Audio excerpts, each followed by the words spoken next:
कहानी की शुरुआत होती है आर्खम के एक शांत गांव से, जहां हम लविनिया गार्डनर नाम की एक लड़की को देखते हैं जो चुपचाप मंत्र पढ़कर जादू टोना कर रही थी। वो ब्रह्मांड की किसी जादुई ताकत को अपनी माँ के शरीर से कैंसर हटाने की दुआ मांग रही थी। लेकिन तभी अचानक उसका ध्यान टूट गया क्योंकि पीछे से एक अनजान आदमी वहां आ पहुंचा। उसने तुरंत माफी मांगी और कहा कि मेरा नाम वॉर्ड है। साथ ही उसने बताया कि वो एक हाइड्रोलॉजिस्ट है जिसे यहाँ पर एक सर्वे करने के लिए भेजा गया है। खैर, थोड़ी बातचीत के बाद लविनिया अपने घोड़े पर बैठकर वहां से चली गई। घर पहुंचने पर हम उसके माँ बाप नेथन और टेरिसा को देखते हैं। उनकी बातों से पता चलता है कि उनका परिवार हाल ही में शहर छोड़कर यहाँ पर शिफ्ट हुआ था और दोनों को ही ये शांत जिंदगी बहुत पसंद आ रही थी। उस रात लविनिया का बड़ा भाई बेनी अपने कंप्यूटर पर बिजी था और तभी अचानक से स्क्रीन अजीब तरीके से ब्लिंक करने लगी। दूसरी तरफ उसका छोटा भाई जैक भी अपने आसपास कुछ अजीब चीजें महसूस कर रहा था। हर गुजरते पल के साथ उसका डर बढ़ता जा रहा था। तभी अचानक आसमान से एक बैंगनी रंग का घूमता हुआ बादल नीचे उतरने लगा, लेकिन उनके माँ बाप इतने बिजी थे कि उन्होंने कुछ ज्यादा ध्यान नहीं दिया। अब जैक धीरे धीरे डरता हुआ अपने कमरे से बाहर निकला और बाहर आते ही उसकी नजर उनके कुत्ते सैम पर पड़ी, जो पता नहीं कैसे अचानक पहले से काफी ज्यादा खतरनाक लग रहा था। फिर कुछ ही पलों में वो रोशनी पूरे इलाके में तेजी से फैलने लगी। हर तरफ आंखों को चुभने वाली चमक भर गई। फिर अचानक से एक जोरदार धमाका हुआ। उसी वक्त जैक डर के मारे जोर से चीख पड़ा और उसकी आवाज से पूरे परिवार की नींद टूट गई। सब लोग तुरंत भागते हुए बाहर आए, लेकिन बाहर का मंजर देखते ही उनके होश उड़ गए। उन्होंने देखा कि जमीन के बीच में एक चमकता हुआ पत्थर धंसा हुआ था और उसमें से बेहद अजीब और गंदी बदबू आ रही थी। लेकिन असली डर तब शुरू हुआ जब उन्होंने जैक को देखा। वो बिल्कुल चुप था, मानो अभी तक शॉक से बाहर ही नहीं आया। तब टेरिसा ने कहा कि इसे जल्दी से हॉस्पिटल लेकर चलते हैं, लेकिन दिक्कत ये थी कि सबसे पास वाला हॉस्पिटल भी 2 घंटे दूर है। मगर फिर काफी देर बाद जैक धीरे से बोला कि मेरे बस सर में थोड़ा सा दर्द है। ये सुनते ही पूरे परिवार ने राहत की सांस ली। खैर, अगली सुबह मेयर और शेरिफ उस पत्थर की जांच करने आ पहुंचे। उन्होंने देखा कि पत्थर अभी भी गर्म था, लेकिन काफी कोशिश के बाद भी किसी को समझ नहीं आया कि वो असल में है क्या। फिर थोड़ी देर बाद वार्ड भी वहां पर आ गया। उसका मानना था कि वो एक मीटियोराइट हो सकता है। उसने बताया कि ऐसे पत्थर जमीन पर गिरते ही अक्सर टूट जाते हैं, लेकिन हर बार टूटे ये जरूरी भी नहीं है। तब परेशान नेथन ने मेयर से पूछा कि क्या मैं अपने बेटे को हॉस्पिटल ले जा सकता हूँ, लेकिन मेयर ने ठंडे अंदाज में कहा कि इस इलाके में ज्यादा ऑप्शन नहीं है। तुम शहर वाले लोग हो, तुम्हें तो ये जगह मौका मिलते ही बेच देनी चाहिए थी। खैर, कुछ देर बाद वार्ड ने पूछा कि क्या इस जमीन पर कोई और भी रहता है। तब नेथन ने बताया कि यहाँ पर एजरा नाम का एक आदमी रहता जरूर है, लेकिन उससे बात कर पाना लगभग नामुमकिन है। इसके बाद बेनी वार्ड को एजरा के कैबिन तक लेकर गया, लेकिन हैरानी की बात यह हुई कि वो बुढ़ा आदमी मानो पहले से वार्ड के बारे में जानता था। उसने बिना कुछ पूछे दोनों को अंदर बुला लिया। वहाँ वार्ड एजरा की बिल्ली से मिला। फिर जब एजरा ने उसे पीने के लिए पानी दिया तो वार्ड को उस पानी में कुछ अजीब सा लगा, इसीलिए उसने पीने से मना कर दिया और कहा कि मैं पहले इसका टेस्ट करूंगा। तभी अचानक बाहर एक भयानक तूफान शुरू हो गया और बिजली चमकती देखकर लविनिया तुरंत उत्सुक होकर बाहर भागी। तब नेथन ने उसे वापस अंदर लाने की कोशिश की, लेकिन उसी वक्त दोनों ने देखा कि बिजली सीधा मीटियोराइट पर गिर रही थी और हर एक स्ट्राइक के साथ वो और ज्यादा चमकने लगता। वहीं दूसरी तरफ वार्ड पानी को एक टेस्टिंग स्ट्रिप से चेक कर रहा था और अगले ही पल उस स्ट्रिप का कलर गहरा बैंगनी हो गया। खैर, फिर अगली सुबह नेथन और टेरिसा ने देखा कि वो मीटियोराइट अपनी जगह से गायब हो चुका है। ये देखकर वो दोनों हैरान रह गए। साथ ही उनकी नजर कुएं के पास उगने वाले एक खूबसूरत फूल पर पड़ी, मानो रात भर में वहाँ कुछ बदल गया हो। इसी बीच मीडिया भी इस घटना को कवर करने के लिए वहाँ पहुँच चुकी थी और ये सब देखकर नेथन बुरी तरह से चिढ़ गया। शाम को पूरा परिवार टीवी पर नेथन का इंटरव्यू देख रहा था, लेकिन तभी रिपोर्टर ने थोड़ा बहते हुए कह दिया कि इस आदमी ने यूएफओ को देखा था। ये सुनते ही नेथन का चेहरा गुस्से से भर गया। वहीं दूसरी तरफ टेरिसा किचन में खड़ी थी। उसने जैसे ही एक अंडा तोड़ा, उसके अंदर से अजीब सा खून निकला, लेकिन अजीब बात ये थी कि उसने इस बात पर ज्यादा ध्यान नहीं दिया। फिर वो गाजर काटने लगी। तभी जैक उसके पास आ गया और ध्यान भटकने की वजह से टेरिसा ने गलती से अपनी 2 उंगलियां काट दी। सबसे अजीब बात ये थी कि उसने इस पर भी कोई रिएक्शन नहीं दिया। उसे देखते ही नेथन ने उसे तुरंत हॉस्पिटल ले जाने का फैसला किया और जाने से पहले उसने बेनी से कहा कि मेरे वापस आने तक घर की जिम्मेदारी तुम्हारी है। फिर अगली सुबह बेनी ईमानदारी से उनके पाले हुए जानवरों को बाहर चराने के लिए ले गया, लेकिन कुछ देर बाद लविनिया ने देखा कि जानवर तो अभी भी भूखे हैं, बाहर घास खा रहे हैं। वो तुरंत अपने भाई को डांटने लगी और उसे कहा कि इन सबको अंदर लेकर जाओ। तभी उसका ध्यान जैक पर गया जो अकेला बैठा सीटी बजा रहा था। तब लविनिया ने पूछा कि क्या कर रहे हो तुम। जैक ने कहा कि वो कुएं वाले आदमी से बात कर रहा है, लेकिन लविनिया ने उसकी बात पर ज्यादा ध्यान नहीं दिया क्योंकि उसी वक्त उसका सर घूमने लगा और उसे वापस घर के अंदर जाना पड़ा। फिर कुछ देर बाद लविनिया के पास उसके पिता का फोन आया, लेकिन दोनों में से किसी को भी एक दूसरे की आवाज समझ नहीं आ रही थी। उन्हें बस अजीब और उलझी हुई आवाजें सुनाई दे रही थी। इसी बीच हम देखते हैं कि जैक दोबारा कुएं के पास जा पहुंचा। वहां उसकी नजर एक अजीब से गुलाबी अंडे पर पड़ी जो धीरे धीरे टूटने लगा था। कुछ ही पलों में उसके अंदर से एक बेहद अजीब कीड़ा बाहर निकला। वो कुछ देर तक चुपचाप जैक को देखता रहा और फिर उड़कर वहां से चला गया। उधर घर के अंदर लविनिया बर्तन साफ कर रही थी। जब उसने वो चाकू धोना चाहा जिससे टेरिसा की उंगलियां कट गई थी, तो अचानक से सिंक का पानी ओवरफ्लो होने लगा और अगले ही पल जमीन पर खून मिला हुआ पानी फैल गया। ये देखकर लविनिया बुरी तरह घबरा गई और तभी उसके पिता का एक और कॉल आया, लेकिन इस बार भी सिर्फ टूटी फूटी आवाजें सुनाई दे रही थी। ये सब सुनते ही लविनिया को उल्टी आ गई। उसी वक्त बाहर दरवाजे पर वार्ड आ पहुंचा, लेकिन लविनिया ने कहा कि अभी जाओ तुम, मैं बाद में मिलूंगी तुमसे। तब वार्ड ने बताया कि मैं पानी के बारे में कुछ बताना चाहता हूँ तुम्हें। यहाँ का पानी खराब हो चुका है, बिल्कुल भी पीने लायक नहीं है। इधर लविनिया को चक्कर आ रहे थे। उसने कहा कि हाँ, जो तुम कह रहे हो सही है, और फिर दरवाजा बंद कर दिया। उधर बाहर खड़े वार्ड ने तब जैक को कुएं के सामने खड़ा देखा। उसने पूछा कि वो क्या कर रहा है। तब जैक ने कहा कि मैं तो अपने दोस्तों से बात कर रहा हूँ। ये बात वार्ड को बहुत अजीब लगी।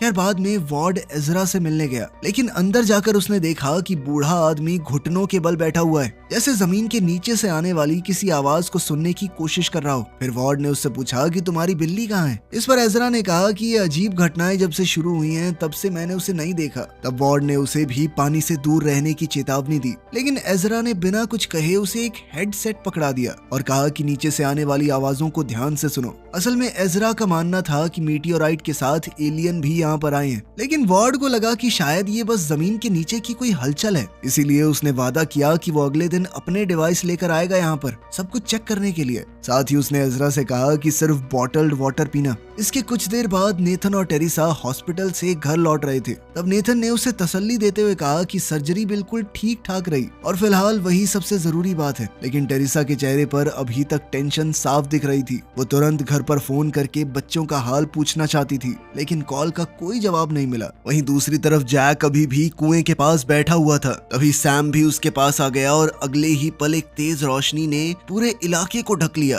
फिर सैम अचानक गुस्से में उस रोशनी की तरफ भाग पड़ा। वो जोर जोर से भौंक रहा था, जबकि जैक बस चुपचाप उस सबको घूर रहा था। वहीं घर के अंदर लविनिया बेनी के कमरे में गई। वहाँ उसका कंप्यूटर अजीब तरीके से ग्लिच कर रहा था। साथ ही हवा में कुछ अनजानी आवाजें भी गूंज रही थी, जैसे धीरे धीरे उसका ध्यान अपनी तरफ खींच रही हूँ। इसके कुछ देर बाद बेनी कमरे में आया और उसने बताया कि सैम के भौंकने की आवाज सुनकर वो उसे ढूंढने बाहर गया था, लेकिन बाहर जो उसने देखा वो काफी अजीब था। उसने बताया कि दिन होने के बावजूद अचानक से अंधेरा छा गया था और पता नहीं कैसे उसे घर वापस आने का रास्ता तक नहीं मिल रहा था। तभी अचानक घर का फोन बजने लगा, लेकिन जैसे ही लविनिया ने फोन उठाया तो उसे फिर वही डरावनी और टूटी फूटी आवाजें सुनाई देने लगी। उसी वक्त घर की लाइट्स भी अजीब तरीके से ब्लिंक करने लग गई। अब दोनों भाई बहन को जैक की टेंशन होने लगी, जो अभी भी बाहर ही था। खैर कुछ ही देर में नेथन और टेरिसा घर वापस पहुंच गए और उन्हें बाहर जैक कुएं के पास खड़ा हुआ दिखा। नेथन तुरंत गुस्से में अपने दोनों बच्चों को डांटने लगा। तभी उसकी नजर उनके पालतू जानवरों पर पड़ी, जो अभी भी गार्डन में घास खा रहे थे। ये देखकर उसने बेनी को सुनाना शुरू कर दिया। बच्चों ने उसे समझाने की कोशिश की कि घर में कुछ बहुत अजीब हो रहा है, लेकिन नेथन उनकी एक भी बात मानने को तैयार नहीं था। अब जानवरों को अंदर बंद करने के बाद नेथन सैम को ढूंढने लगा, लेकिन उसे कुत्ता कहीं नहीं मिला। इस बात पर वो दोबारा से बच्चों पर चिल्लाने लगा, पर लविनिया ने उसे समझाने की कोशिश की कि ये सब किसी अजीब चीज की वजह से हो रहा है। लेकिन नेथन को लगा कि बच्चे अपनी सफाई में कुछ भी बोल रहे हैं और वो उनकी बातों को नजरअंदाज करते हुए अंदर चला गया। फिर अगली सुबह नेथन ने देखा कि उसकी फसल समय से 1 महीना पहले ही उग चुकी है और ये देखकर वो काफी चौंक गया। वहीं दूसरी तरफ टेरिसा अपने क्लाइंट से बात करने की कोशिश कर रही थी, लेकिन कनेक्शन इतना खराब था कि वो बहुत परेशान हो गई। वो गुस्से में अपने पति के पास शिकायत करने गई कि यार इंटरनेट का करो ना कुछ। मगर उस वक्त नेथन टमाटरों का स्वाद चखने में बिजी था, लेकिन जैसे ही उसने उन्हें खाया तो उसका चेहरा अचानक से बिगड़ गया। सारे टमाटरों का स्वाद बेहद घटिया था। तब गुस्से में आकर वो एक एक करके सबको डस्टबिन में फेंकने लगा। फिर कुछ देर बाद वो हताश होकर सोफे पे बैठ के शराब पीने लगा, लेकिन उसने ड्रिंक में बर्फ भी वही डाली जो खराब पानी से बनी थी। उधर टीवी पर मेयर टाउन के सबसे बड़े कंस्ट्रक्शन प्रोजेक्ट के बारे में बात कर रही थी। वो एक नए वाटर रिजर्वायर का प्लान था। इस दौरान नेथन की नजर अपने हाथों पर पड़ी और उसने देखा कि उसकी स्किन अजीब तरीके से सूखी और फटी हुई है। ऐसा लग रहा था किसी बूढ़े आदमी के हाथ हैं।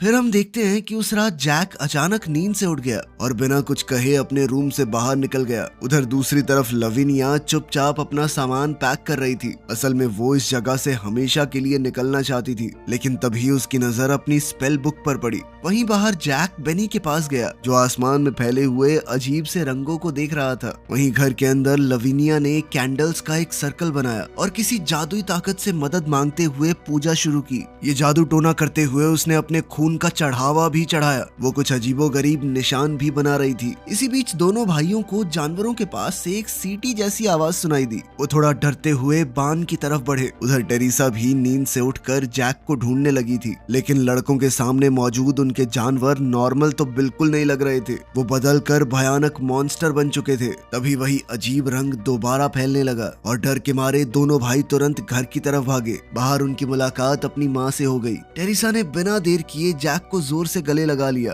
लेकिन अगले ही पल वो अजीब रोशनी बिजली बनकर उन दोनों पर आ गिरी। बेनी बेचारा थोड़े दूर से इस खौफनाक मंजर को देख रहा था। इतना शोर सुनकर नेथन भी वहां पहुंचा और सामने का मंजर देखकर उसके भी होश उड़ गए। सब लोग जल्दी से टेरिसा और जैक को घर के अंदर ले गए और फिर हॉस्पिटल और पुलिस को फोन करने की कोशिश करने लगे, लेकिन किसी के भी फोन में सिग्नल नहीं आ रहा था। उसी वक्त खून से भरी लविनिया अचानक नीचे आई, लेकिन जैसे ही उसकी नजर अपनी माँ और भाई पर पड़ी तो वो डर के मारे जम सी गई। असल में वो दोनों किसी अजीब तरीके से एक ही शरीर में जुड़ चुके थे। अगली सुबह पूरे इलाके में वही बैंगनी धुंध फैली हुई थी। तब नेथन ने गाड़ी स्टार्ट करने की कोशिश की तो वो भी नहीं चली। ये देखकर वो बुरी तरह गुस्से से भर गया। वहीं घर के अंदर लविनिया अपने भाई और माँ की मदद करने की कोशिश कर रही थी। वो दोनों दर्द से बुरी तरह चीख रहे थे। तब लविनिया को समझ आया कि जो मीटियोराइट यहाँ पर गिरा था उसने आसपास की हर चीज को बदल दिया है। बेनी ने भी कहा कि ये सिर्फ चीजों को नहीं बदल रहा,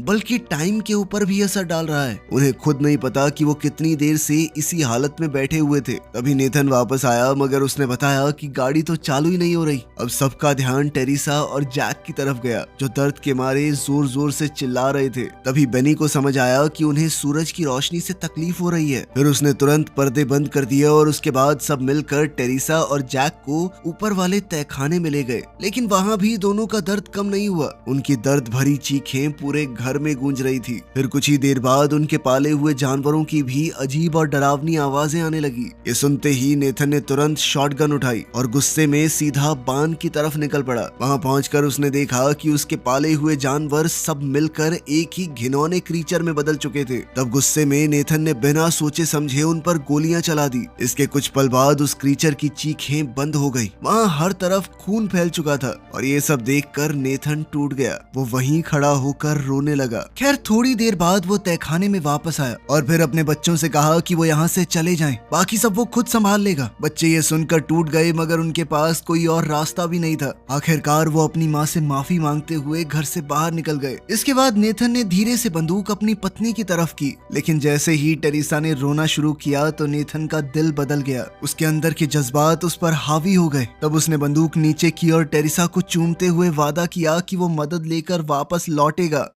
इसके बाद हम टाउन में देखते हैं कि वार्ड मेयर से मिलने आया था। उसने मेयर को पानी के बारे में चेतावनी दी, लेकिन मेयर उसकी बात सुनने को तैयार ही नहीं थी। उसका कहना था कि वाटर रिजर्वायर की कंस्ट्रक्शन हर हाल में पूरी होगी। खैर बिल्डिंग से बाहर निकलते वक्त वार्ड की मुलाकात शेरिफ से हुई। शेरिफ ने उसे कुछ दिखाया जो उसे गार्डनर परिवार की प्रॉपर्टी से मिला था। ये देखते ही वार्ड के होश उड़ गए। असल में वो एक घिनौना सा क्रीचर था जो कई जानवरों के शरीर मिलाकर बना था। तब वार्ड को समझ आया कि गार्डनर परिवार के साथ कुछ बहुत ही खतरनाक हो रहा है। वहीं दूसरी ओर लविनिया और बेनी ने मदद ढूंढने के लिए घोड़े पर वहां से निकलने की कोशिश की, लेकिन अचानक घोड़ा डर गया और उन्हें गिराकर भाग निकला। तभी अचानक बेनी को कुएं की तरफ से आवाज सुनाई दी और उसे लगा कि शायद वो सैम है जो मदद मांग रहा है, इसीलिए वो बिना सोचे समझे कुएं की तरफ भागा। लविनिया ने उसे रोकने की बहुत कोशिश की, लेकिन बेनी ने उसकी एक न सुनी। आखिरकार वो सीधा कुएं के अंदर उतर गया, लेकिन असल में वो एक जाल था। अगले ही पल वो अजीब रंग कुएं के अंदर से बाहर निकला और उसने बेनी को अपने अंदर समा लिया। इसके बाद वो उसे खींचते हुए गहराइयों तक ले गया। अपने भाई को अपनी आंखों के सामने मरता देख लविनिया पूरी तरह टूट गई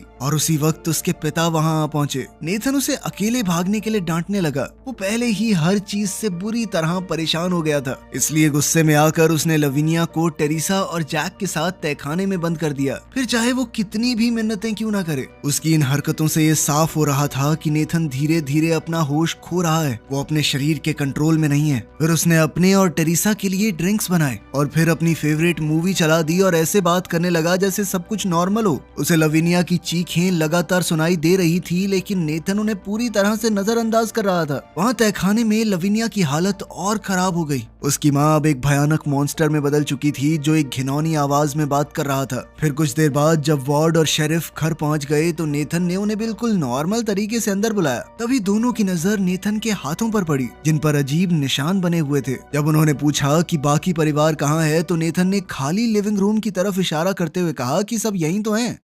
दूसरी तरफ तहखाने में उस मॉन्स्टर ने लविनिया पर हमला कर दिया। मॉन्स्टर कहने लगा कि मैं बहुत भूखा हूँ, जबकि डर से कांप रही लविनिया उससे दूर रहने की भीख मांग रही थी। जल्द ही उसकी चीखें नीचे तक सुनाई देने लगी और तभी वार्ड और शेरिफ तुरंत तहखाने की तरफ दौड़े। उन्होंने जोर लगाकर दरवाजा तोड़ डाला, लेकिन अंदर का मंजर देखकर दोनों की रूह कांप गई। उनके सामने वही भयानक क्रीचर खड़ा था। उसी वक्त नेथन वहां आ गया और बिना कुछ सोचे उसने क्रीचर को गोली मार दी। हैरानी की बात यह थी कि जैक अभी भी जिंदा था। उसने कमजोर आवाज में नेथन को पापा कहकर बुलाया, लेकिन नेथन ने उसे भी गोली मार दी और कहा कि ये मेरा परिवार नहीं है। इसके बाद वार्ड लविनिया को संभालते हुए बाहर ले जाने लगा, लेकिन तभी वो अजीब रंग दोबारा उसके सामने आ गया और उन पर झपटने की कोशिश की। उसी पल नेथन ने उस रंग पर गोली चलाने की कोशिश की, लेकिन शेरिफ को लगा कि वो वार्ड और लविनिया को निशाना बना रहा है। इसी गलतफहमी में शेरिफ ने तुरंत नेथन पर गोलियां चला दी। ये देखकर लविनिया पूरी तरह से टूट गई। उसका पूरा परिवार खत्म हो गया था। वो दौड़कर अपने पिता के पास गई और उन्हें बचाने की कोशिश की, लेकिन अब बहुत देर हो चुकी थी। नेथन ने उसकी आंखों के सामने दम तोड़ दिया।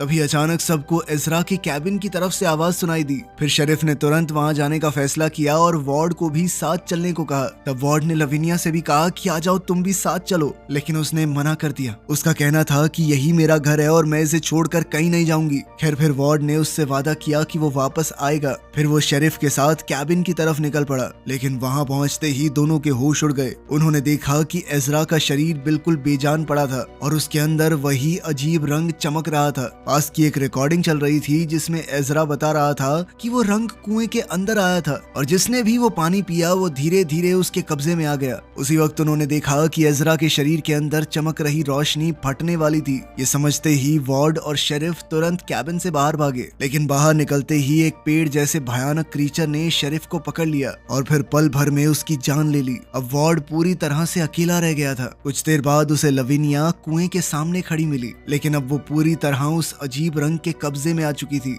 उसने धीरे से वार्ड को पकड़ लिया और अगले ही पल वार्ड के सामने एक भयानक दृश्य उभरने लगा। अब वो एलियंस की दुनिया देख पा रहा था, एक ऐसी जगह जो किसी दूसरे ही प्लेनेट पर मौजूद है। फिर कुछ देर बाद वार्ड बहुत मुश्किल से खुद को आजाद कर पाया, लेकिन उसके सामने जो हो रहा था वो और भी ज्यादा खौफनाक था। उसने देखा कि लविनिया धीरे धीरे उस घूमते हुए बवंडर के अंदर समा रही थी और देखते ही देखते उसका शरीर बिखरना शुरू हो गया। ये सब देखकर वार्ड डर के मारे वापस घर की तरफ भागा, लेकिन घर के अंदर पहुंचते ही उसे गार्डनर परिवार के विजन्स दिखाई देने लगे। उसे लग रहा था कि मौत के बाद भी वो लोग यहीं पर मौजूद हैं। अचानक नेथन ने उठकर उस पर हमला करने की कोशिश की, लेकिन वो भागकर नीचे सेलर में चला गया। तभी वो अजीब आवाज और ज्यादा तेज होने लगी और इस बार हर सेकंड के साथ उसकी गहराई बढ़ रही थी। तभी अचानक एक बहुत बड़ा धमाका हुआ, जिसके तुरंत बाद हर तरफ सन्नाटा फैल गया। फिर कुछ ही देर में वार्ड धीरे से सेलर से बाहर निकला, लेकिन बाहर का मंजर तो अलग ही था। वो रंग पूरे घर को तबाह कर चुका था। हर चीज टूटकर बिखर गई थी, जैसे किसी ने पूरी जगह को हवा में उछाल दिया हो।